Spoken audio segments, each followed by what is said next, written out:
Hey, welcome back to the Urban Monk. Dr. Pedram Shojai hanging out in studio. Lots of things hitting the news lately about medicines that we could take that might possibly be increasing our chance of heart disease, whether it's Advil, aspirin, and all that. So it is happening right now. It is trending in the news, and my guest today is Dr. Stephen Gundry, who's a medical doctor, a heart surgeon, who is predominantly talking about how you can avoid chronic disease, and he's doing a lot of work with autoimmune disease right now in his clinical practices in Palm Springs and Santa Barbara, California. And he's just one of these go-to guys who knows what he's talking about and is, talking some real sense out there. So I'm happy to have him on the show. Doc, welcome. Hey, thanks for having me. Pleasure. Yeah, thanks for doing the work that you do.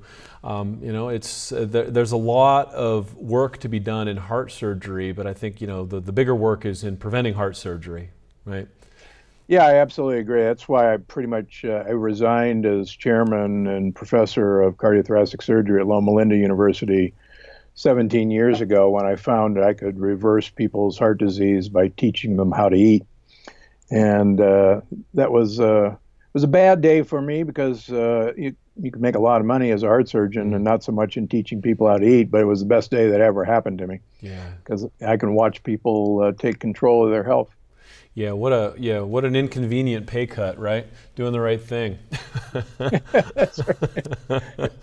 Yeah, it's tough. It's tough. The money is in sick care. The money is in interventions, big interventions, expensive interventions. And so, talking about eating plants and going for walks and all the stuff that doesn't cost any money, that's not the most popular message, but it should be.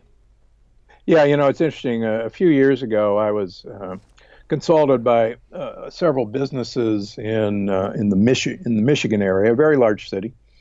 And they wanted me to come in and teach their employees how to eat. And then I said, well, you've got a very famous medical center there in town, and, it's a university, and why don't you work with them? And they said, well, yeah, we've gone and met with them. And their response was, look, we're in the sick care business, and being in the healthcare business, even though it says health, sciences university, is exactly opposite of what our mission is. And if we work with you, then we lose business. And this is a true story. Wow. So unfortunately, that's how we're structured. Yeah. I remember in my 20s getting to sit at the table with a bunch of hospital CEOs. And I asked the guy how he was doing. He said, terrible. I need it to rain or something around here. I need some people to fall off the roof because business is slow. And it basically shuddered me to realize that we would be wishing ill will upon humanity to keep the business of healthcare alive. And so there is a real paradigm shift that we're standing in right now, and we understand a lot of things that we didn't then. And you've been you're out there. You got a book. I think I saw you on the New York Times bestseller list. Yes. Yeah, just landed on the New York Times bestseller, #2 in the nation. The Plant Paradox. Good for you. The Plant Paradox just came out. You got Dr. Oz. You got Terry Walls, who I know. Tony Robbins. You got some good endorsements, and so you've been around the block, and people are paying attention to what you're saying, which is fantastic. One of the things that you're doing with your work that's interesting to me is really kind of calling out some of these supposed healthy foods, because I think a lot of people go through the halfway house of the crappy stuff before they end up realizing what they should actually be eating. So I'd love to get into that. Yeah. So one of the things that got me very interested, I had a major at Yale University as an undergraduate in human evolutionary biology, where I basically defended a thesis that you could manipulate a great ape's food supply, change his environment, and predict you'd end up with a human. And I actually got an honors for my thesis. And long story short, when I started doing this, I actually went back to my original research to investigate foods that we were actually evolutionary adapted to. And one of the things that's really happened to us, really in the last 10,000 years, and more importantly in the last 500 years, is the foods that we're adapted to and our genetic adaptation, and more importantly, the microbiome, the bugs that live in our gut, are adapted to. We come from tree living animals, and we ate leaves, And we ate a lot of tubers. And quite frankly, we ate a lot of shellfish, but that's a whole different story. We're not designed to eat grasses or the grains of grasses. We're not designed to eat beans. They're lethal unless they're cooked properly, as are grains. Rats are designed to eat these things. Grazing animals are designed to eat these things. And they have a completely different stomach system and a completely different microbiome system.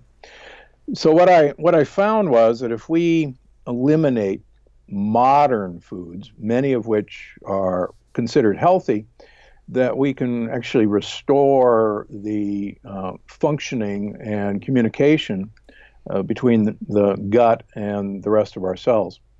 So 10,000 years ago, none of us ate grains or beans. Those are two of the biggest lethal things in our modern diet. But one of the fascinating things is we forget that all of us in America are not from America. We're from Europe, we're from Asia, and we're from Africa. So that means none of us were exposed to an American plant until 500 years ago when Columbus started trade. And getting to know a new lectin, a protein in plants that plants defend themselves in 500 years is like speed dating in evolution. And I kind of laugh at some of my paleo colleagues who think that our African ancestors ate tomatoes.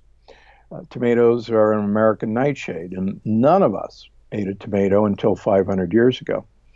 In fact, the nightshade family, potatoes, eggplant, tomatoes, peppers, and goji berries, are modern foods. And traditional cultures have dealt with these. The Italians and French peel and de-seed their tomatoes because the peels and the seeds have the lectins.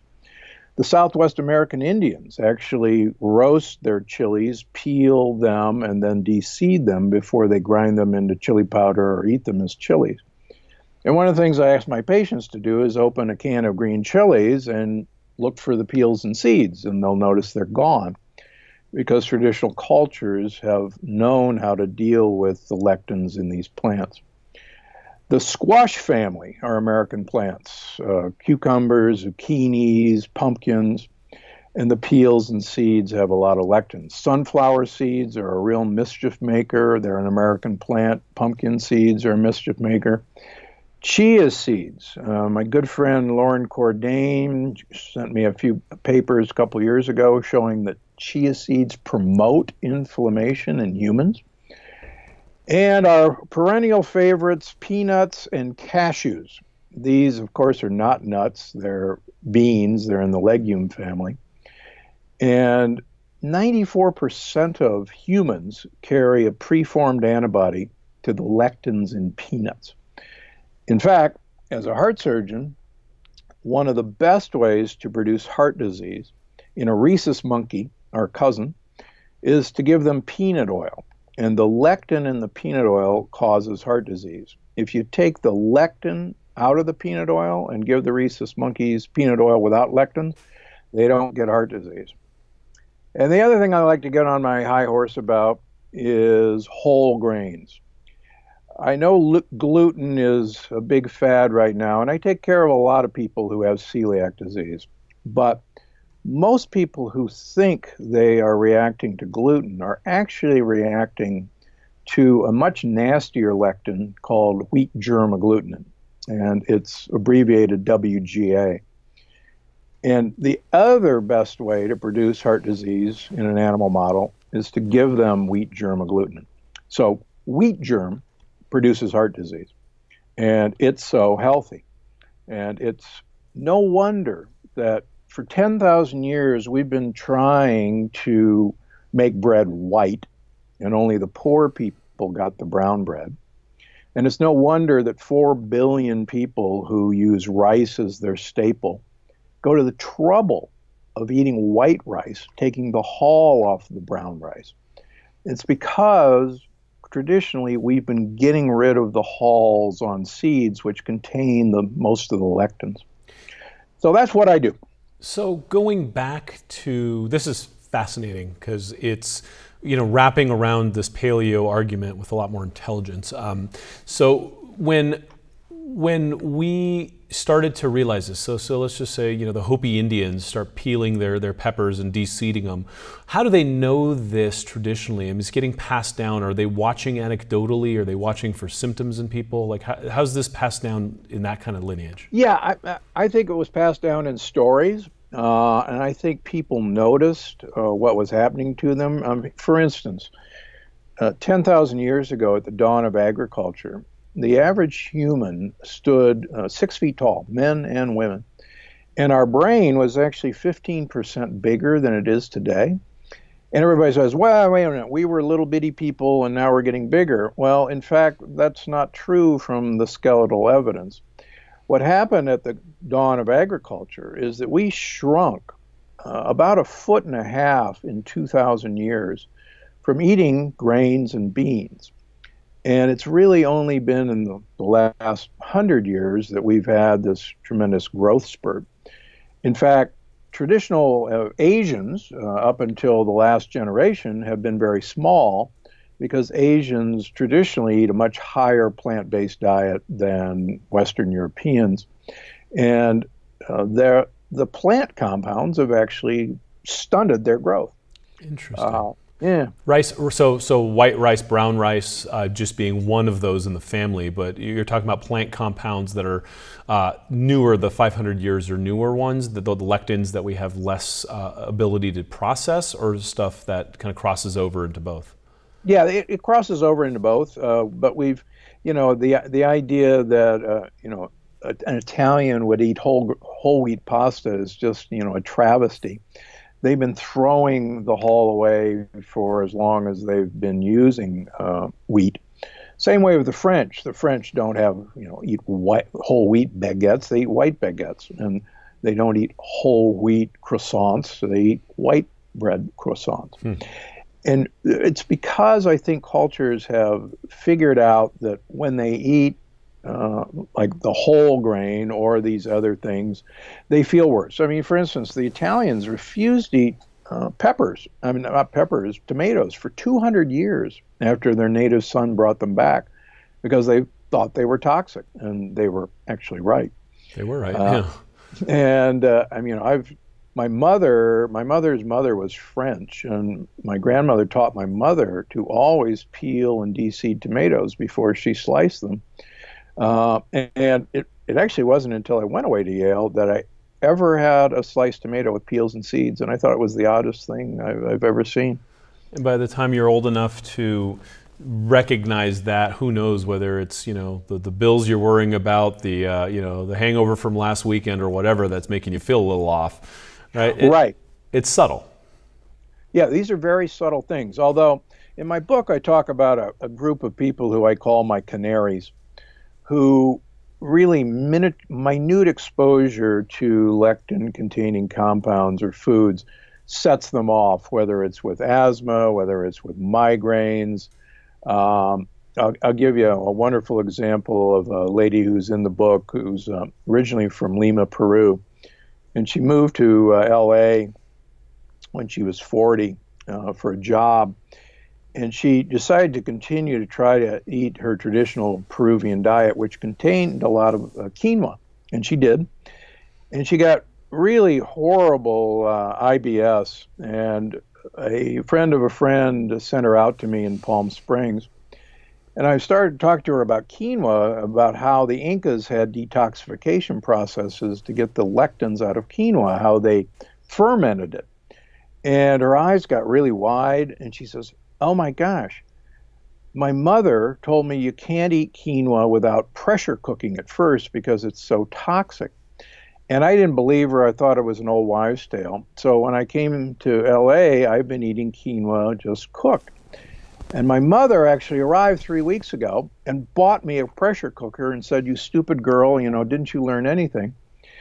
So she said, "My mother was right." And I said, "Call me in a month and let me know." And she did, and sure enough, once she started pressure cooking her quinoa, all of her symptoms went away.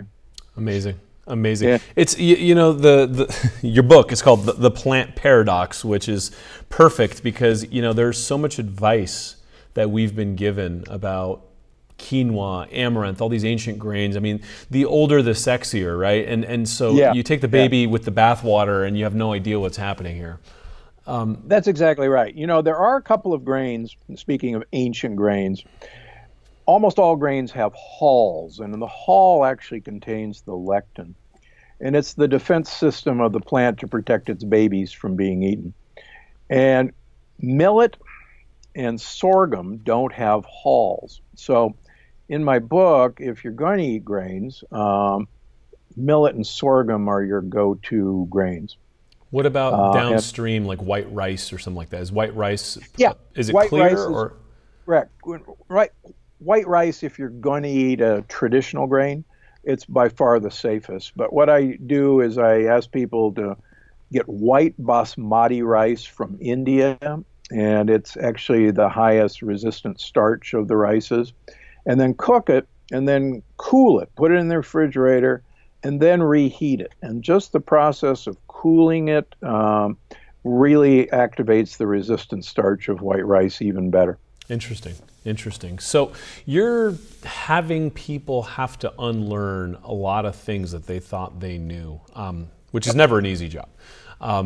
No, but I'm assuming the real sword that you have here that you draw and charge with is the fact that, you know, they run on faith, they listen to you for a minute, and all of a sudden they're feeling a hell of a lot better, so you've got their attention. Yeah, not only that, but when I started my practice, I had the luxury of having some relationships with some very sophisticated labs that I used when I was a university researcher on transplant immunology. So every 3 months, we send a host of labs up to the Bay Area, to Richmond, Virginia, to Texas, and we can look at inflammatory cytokines, and we can look at other markers of inflammation. And it's shocking that about 25% of people who just visit me for any particular reason have markers of lectin intolerance. And I've published this data. I presented it at the American Heart Association. And if we take these foods away from them, we can actually show them in their labs that all these markers of inflammation and of inflammatory cytokines have completely dropped to normal. And then I've also written a paper where we've reintroduced these foods to people, either on purpose or quite by accident, and their inflammation markers go up. So there's actually deep published science behind this. It's not just feeling better, although that's the obvious consequence. Sure as hell helps. So let's talk about this gluten thing. I mean, there's all sorts of sophisticated lab analysis now. They're looking at all the different kind of gluten-like compounds and, you know, just going down this gluten track, trying to figure out which of the gluten family people are allergic to. So you're saying that in your experience, it's oftentimes the lectins, and what's the difference for the layperson? Gluten, yes. Lectin, what is this stuff? So gluten is a lectin. Yeah. It's actually a minor lectin. Gluten, interestingly enough, is contained in the endosperm of wheat, rye, and barley. And in almost all my patients who go gluten-free and are eating oats, they're getting gluten in their oats, even if they're certified gluten-free, because there's a cross-reacted lectin in oats. The key about gluten is it's on the endosperm. It's in the inside. The hull is the major protective part of a grain. And so plants actually invest most of their firepower in the hull. And that's where, for instance, wheat germ agglutinin is. And what I've found, I definitely have people who carry the HLA markers for celiac disease, and I have a number of people with celiac disease. But most of the people I see with celiac disease have been gluten-free, and yet all of their inflammation markers are still very high. And there's several beautiful papers of taking celiac patients, having them gluten-free for 2 years, and biopsying their small bowel again, and 83% of these people still have celiac by intestinal biopsy 2 years after going gluten-free. And that's because most gluten-free foods are actually full of more mischievous lectins than gluten is. And I think that's been a fundamental mistake in all of this gluten-free interest. Fascinating. The other thing I talk about in the book, we actually have bacteria that enjoy eating gluten. They digest gluten. But if you go gluten-free, these bacteria leave. They have nothing to eat. And so they actually leave our intestines. And then when you re-eat gluten, expose yourself to gluten, you actually have no defense system against gluten. The other thing I try to get people to realize is that there are traditional cultures that eat pure gluten. The Indonesians, their protein of choice is seitan, which is pure vital gluten. And of course, the French and the Italians and most Europeans eat large amounts of gluten in their white bread and white pasta, but they don't have that much gluten issues because two reasons. Number one, they have gluten-eating bacteria. And number two, they don't have Roundup sprayed on their foods. And I go into in quite detail how Roundup, glyphosates, actually potentiates gluten sensitivity. And that's been one of the big changes. I have a number of people in the book who we've gotten all kind of cleared up of their autoimmune disease or their IBS, and they go home to their native land. Use an example, a woman in Eastern Europe, and she was able to eat the breads there without any problem. She was able to eat yogurts there from what are called A2 cows, and she thought she was cured. And she came back and began eating the same things in America, and immediately her IBS returned, her autoimmune disease returned. And when we took the American equivalent of what she was eating away from her, she was fine. So now she eats her traditional foods when she's in Eastern Europe, but she doesn't come near them when she's in the United States because our food supply has been so poisoned by what we've done. Brought to you by the people that made Agent Orange. Yeah, glyphosate is a big deal, and I was just on a phone call yesterday actually with a group that's doing a bunch of research into this, and you know there's very few labs that even test accurately for glyphosate levels, so it's really even hard to know how much your exposure is. There was that Swedish study that was kind of funny that came out, the family that just ate organic for a week and they looked at all their toxins, which was interesting, but we're just not even geared up to know how bad it is in most people. Right. In fact, there was a study just recently released on California wines, and there's actually remarkable amounts of glyphosate in California wines. And even some of the organic wines have glyphosate in them, which shows how, it spreads from one vineyard where it's sprayed and, happens into an organic vineyard. So this is it's a huge problem. It's a huge problem. God damn it. Okay, so here we are. We're better dressed apes who used to eat tree leaves and the such. And so you're telling me now tomatoes are off the menu. Quinoa you got to put a bunch of work into. Rice you got to cool down. So what the first kind of question comes up for people is, okay, doc, what the hell do I eat, right? Like how do I live now? Yeah, so you're designed to eat leaves and a lot of fat. And quite frankly, I think the only purpose of food is to get olive oil into your mouth. And if you look at Spanish studies out of Sardinia and Crete, these people consume 1 liter of olive oil per week. To give your listeners an idea, that's 12 tablespoons a day. And a beautiful Spanish study released last year looking at 65-year-old people. The punchline is the people who used 1 liter of olive oil per week after 5 years had better memory than people eating a low-fat Mediterranean diet. And the women in that group had a 67% less incidence of breast cancer than the low-fat Mediterranean diet. So have a lot of olive oil, eat a lot of leaves, eat tubers. We're designed to eat roots, things like sweet potatoes, things like jicama, things like turnips, rutabagas. The more kind of root vegetables you eat, the better. These are resistant starches that your gut bugs love. Use jicama to dip guacamole. Believe it or not, true guacamole does not have any tomatoes in them. And Trader Joe's makes one. Costco has one called Holy Guacamole, which I mentioned in the book. So there's a lot of options for that. The other thing is a pressure cooker makes destruction of all lectins except for the gluten molecule. A pressure cooker cannot destroy the gluten molecule, but it'll destroy the lectins in beans, it'll destroy the lectins in tomatoes and peppers and eggplant. The modern pressure cooker is not your grandmother's pressure cooker that exploded and filled the kitchen. It's a one-touch device. It's just like a rice cooker. And the amazing thing is pressure cookers make anything so fast. I mean, you can have a wonderful plate of lentils that you pour olive oil over in about 7 minutes in a pressure cooker. Unbelievable. It's fantastic. No soaking, no nothing needed. No soaking, no nothing.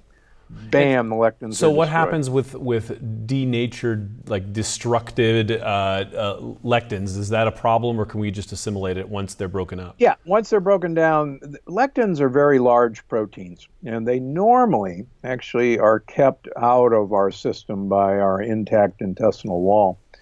But coming back to your lead story that you led in with, our intestinal wall is normally, as you know, 1 cell thick. And these cells are bound together by what are called tight junctions. And the surface area of our intestines is the equivalent of a tennis court. And so when people are going to watch the French Open or Wimbledon in a few weeks, imagine a tennis court. That's inside every one of us. And there is only 1 cell separating us from everything we swallow. So lectins are so big that they can't be absorbed. But what lectins do is actually pry open these tight junctions. And then not only do lectins go through, but also they're accompanied by the other evil empire, which are pieces of bacteria that are called lipopolysaccharides. They're abbreviated LPS. And I don't swear, but in my book I can't help but calling them little pieces of shit because that's actually what they are. And when these guys get into our bloodstream, our immune system actually thinks we're under attack by bacteria. And we actually thicken our blood, and we actually attack the surface of our blood vessels because lectins actually attach to our blood vessels and incite inflammation. In fact, I'm convinced that most heart disease comes from lectins doing this. And if you swallow an Advil or you swallow an Aleve for pain, you should know that even a few days of doing this has now been proven in the British Medical Journal published 2 days ago, that you increase your risk of a heart attack by 30 to 50% just by taking Aleve or Advil for 3 to 4 days for pain. And it's because we didn't know it, but drug companies knew that Aleve or Advil is like swallowing a hand grenade, and it blows giant holes in the wall of your gut. And lectins and these little pieces of shit go right on through. Drug companies knew this. We didn't know it because our gastroscopes didn't go far enough to see the damage they were doing. And it was only until we had the pill cameras that we realized what was actually happening. Oh my goodness. So once this happens, all of a sudden you have this barrier, and the immune system is attacking. Do you get some of the same stuff with the lectins, with autoimmunity and these challenges with the immune system saying, okay, is this friend or foe, and then creating antibodies? That's exactly right. And it's called molecular mimicry. And one of the fascinating things about plants, I'm a big fan of plants. I'm also a big plant predator, don't get me wrong. But you gotta know who you can eat and who you can't eat. You gotta know who you can trust. So plants have had 400 million years to work out a defense system. And we forget that most of our drugs actually began as plant compounds. So plants use chemical warfare. And one of the clever things plants do is they make the proteins in lectins look to resemble other proteins in our body, particularly our vital organs. And when lectins get into our system, our immune system starts looking for these proteins. And they see a protein that looks very similar, like on our joint, the synovial surface, or in our thyroid, or on our pancreas, or quite frankly, on our nerves. And we attack it thinking it's a lectin, not wanting to make a mistake. We'd rather shoot first and ask questions later. So this is molecular mimicry, and a plant that has you shoot yourself in the foot, so to speak, wins because you're basically a disabled predator. And anything that a plant can evolve to ensure its survival, and more importantly, ensure its babies, its seed survivals, always wins evolutionary. So they've had 400 years to work this out. 400 million. Yeah, 400 million. 400 million. So, okay. 400 million years. So these proteins that we then denature, that we can then assimilate better without the molecular mimicry, because now we've destroyed them. Great. Yep. We got a nice source of pressure-cooked plant protein. What about eating the grazers that are eating the grains? The big protein question comes in next. What are you seeing with animal meats and how those are affecting us? So I grew up in Omaha, Nebraska, and actually in Milwaukee, just above you, and a couple of meat and cheese capitals of the world. And I hate to say it, but animal protein is really mischievous to us, particularly beef, pork, and lamb. Number one, all of these animals have been fed grains and beans, which are not their natural food. And I've shown that people who eat even free-range chicken, which is not free-range in the least, it's kept in a warehouse, and fed organic corn and soybeans will in fact incite an inflammatory response in my patients. Because chickens are insectivores, they're designed to eat bugs. So there's a big section in the book on if you're going to eat animal products, try to eat wild shellfish or wild fish as your go-to choice. But there's a big part of the book that animal proteins, in fact, age us quite dramatically. And I show some of my research and other research into why this happens. And there's certain amino acids in animal protein that turn on the energy sensing system in our cells called mTOR. And these proteins, amino acids, are far less prevalent in plants. So in the Adventist health study, and I was professor at Loma Linda, the longest living of the Adventists, and the Adventists are one of the blue zones, the longest living people in the world, the longest living of the Adventists are actually vegans. And the second longest living are the Adventist vegetarians who are lacto-ovo vegetarians. The next down are the pescatarians.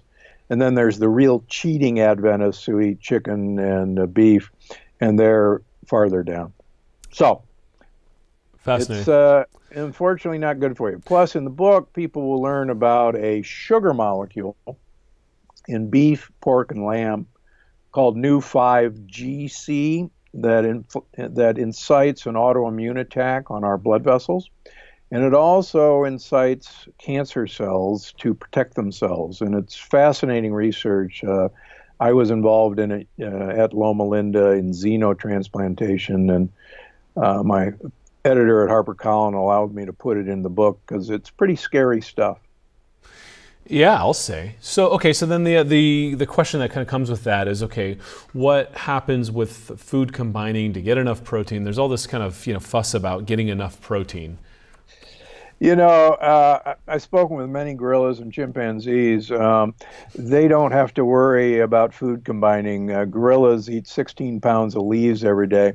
They have more muscle than we will ever have in our imagination. Horses, all they eat is grass. They'll have more muscle than we will ever have. All the largest animals on Earth are herbivores. They just eat grass and leaves. And we have to forget we evolved from that system. We share 99% of our genes with chimps and gorillas.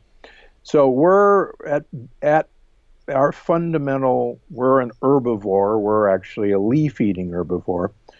Now, do I think we need a lot more fat than gorillas? Yes, but people should realize that a gorilla, even though he eats all those leaves, actually absorbs a 60% fat diet because the bacteria digest the leaves, and the bacteria actually produce fats and proteins that the gorilla absorbs. So we absorb plenty by letting our gut bacteria do the work for us by eating leaves and quality fats like avocados or coconut oil or my favorite, olive oil. Yeah, a pint a week. And so when we talk about leaves, I mean, we got romaine lettuce. Give me more, right? Like, what are the leaves that we can get into? Any of the lettuces, any of the brassica vegetables. I'm a huge fan of inulin-containing leaves, things like radicchio and Belgian endive. Jerusalem artichokes are one of my favorite. Chicory has a lot of inulin.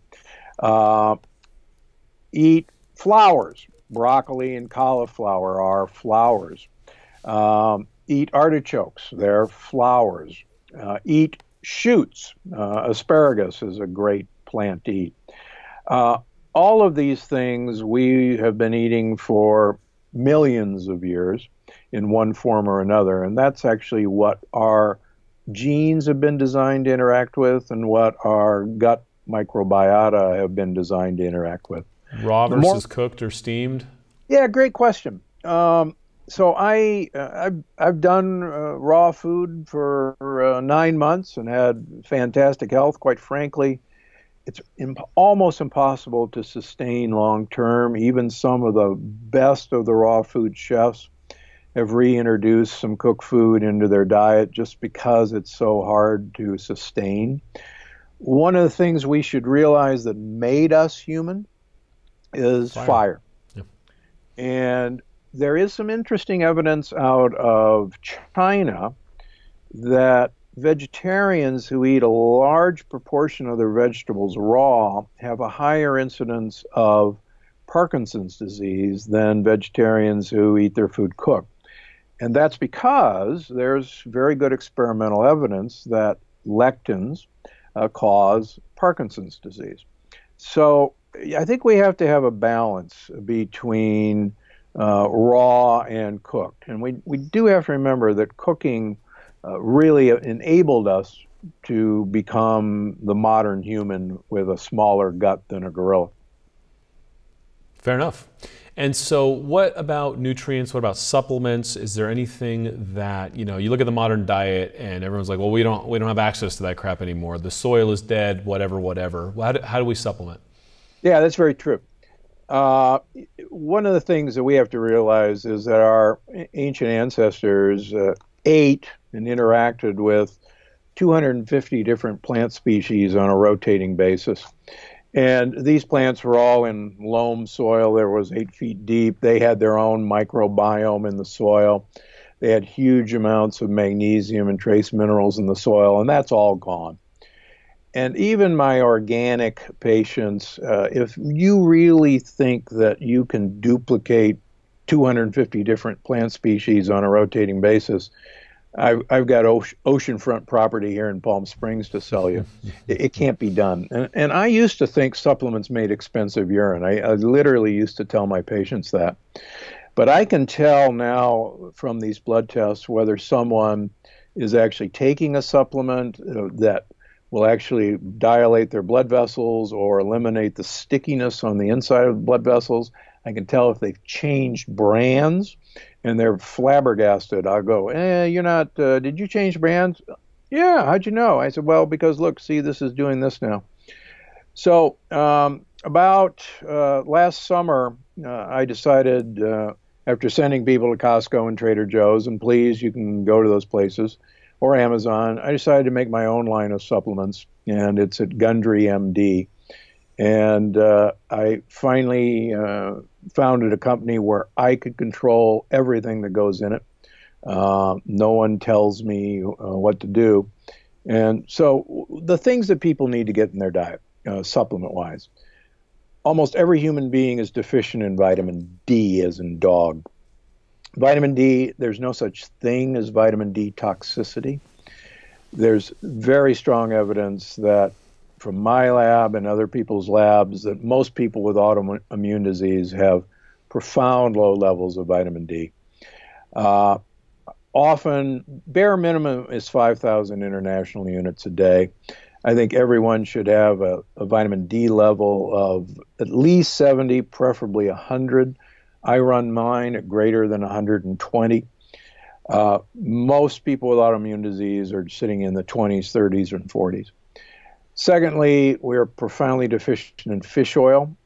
There's some very good studies in aging now that people who have the highest levels of omega-3 index have the largest brains and the largest areas of memory, the hippocampus, compared to people who have the lowest levels of omega-3. They have the most shrunken brains and the smallest areas of memory. And this is one place where vegans, and I take care of a lot of vegans, have to understand you cannot make long-chain omega-3 fats from flaxseed oil. It's impossible. We do not have the ability to do that. Take algae-based DHA, and there is now algae-based EPA as well, and get your levels up. Next, polyphenols. Polyphenols are these plant compounds in dark fruits and dark vegetables that do an amazing thing when activated by gut bacteria. I've written papers on how polyphenols increase the flexibility of blood vessels. Get polyphenols in your life. Things like grapeseed extract is cheap. Things like pycnogenol, just to use an example. Green tea extract has great polyphenols. Coffee has great polyphenols. And extra dark chocolate. Try to get above 80% if possible, 70%. Chew on some cocoa nibs. Green phytochemicals, the green things in plants. People don't eat enough of phytochemicals in plants. Get a supplement for it, but beware green drinks. Almost all green drinks have wheatgrass and barley grass, and I got news for you. You weren't designed to eat grass. Just follow your dog's example. If you eat grass, you're designed to throw up. And that's what Anne Wigmore invented wheatgrass to do at her Hippocrates Institute, was to try to make her patients vomit. Not a great idea. So those are the biggies. Magnesium is so deficient in Americans. As a heart surgeon, I have to give people 2 grams of magnesium intravenously every 6 hours for 48 hours to get their magnesium up. We forget that insulin has to have magnesium to work. So take a magnesium supplement, soak in Epsom salts, put magnesium oil on your skin, get magnesium back in your system. The other thing that is amazing is we're seeing a profound iodine deficiency in people who are using sea salt. Sea salt doesn't have any iodine, and one of the only smart things the federal government ever did was mandate iodine in salt in the early 1900s. Get iodized sea salt, or take some iodine drops, or do what I do. I take spirulina, which is an algae. It's cheap. You can buy it at Trader Joe's, and it's a great source of iodine. Take it daily. Those are, no, I love it. Take love it. Yeah, those are a few. Treasure trove of information. I've learned a lot today. I really, I'm going to be reading this book this weekend. There are a lot of things that you said are very compelling. I've been in this world for a while, looking at all this gluten stuff, and a lot of these patients don't get better, and there are lots of kind of open items in what we know, and so I think that part of what you're talking about here with the lectins, and also just really starting to emphasize, the leaves and the things that we have evolved to eat, are huge game changers. And you're seeing it obviously in your clinical practices. And so, how long before people start to feel a difference? If I were to pull off all lectins and start eating like a gorilla, a week, 2 weeks, 3 weeks? Yeah, most people notice in a week or two. People with autoimmune disease or really leaky gut, it's going to take longer because their microbiomes are really pretty screwed up. let me give you the example. Most of the gut healing protocols out there are basically, if you've got a bunch of holes, if you're out in a boat on the lake and water is coming in through some holes in the bottom of your boat, you can bail with a bucket and keep the water out of your boat. But if more water comes in, you're going to need a bigger and bigger bucket. And most of these gut healing excuse me, protocols are just bailing water. So what I like to do is seal the holes. And once you seal the holes, you don't need a bucket anymore.